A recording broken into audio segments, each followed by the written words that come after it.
Now, truth. Let's talk about truth, why truth matters. We expect it from a doctor and a mechanic.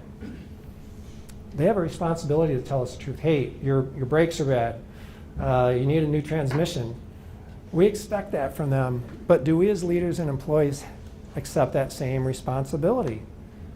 We should, and maybe we don't sometimes. And I believe telling the truth is an act of care. Telling someone the honest truth, it's an act of love, it's an act of care. And we're called to do it.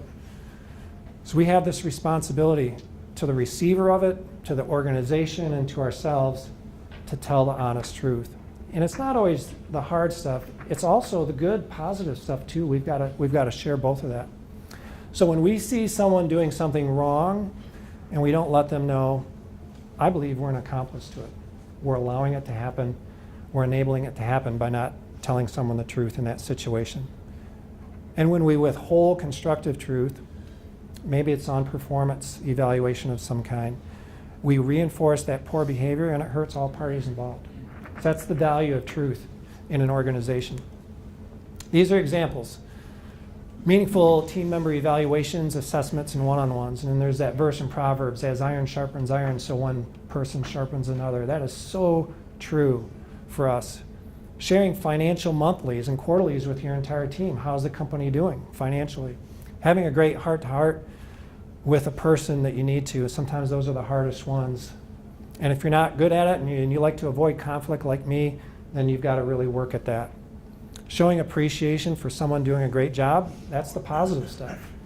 We all need encouragement and reinforcement. And if we're not doing it, we're missing an opportunity to share some really positive truth with people.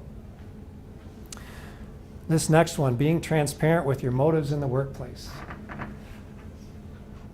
That can be hard sometimes. And I've been in organizations where there's been hidden agendas.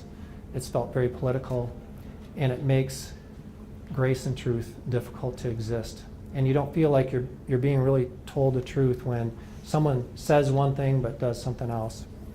So being transparent with your motives is important. And then at our organization, the one value that you saw on our list, unvarnished communication, that's our value that talks about the importance of sharing truth in our organization.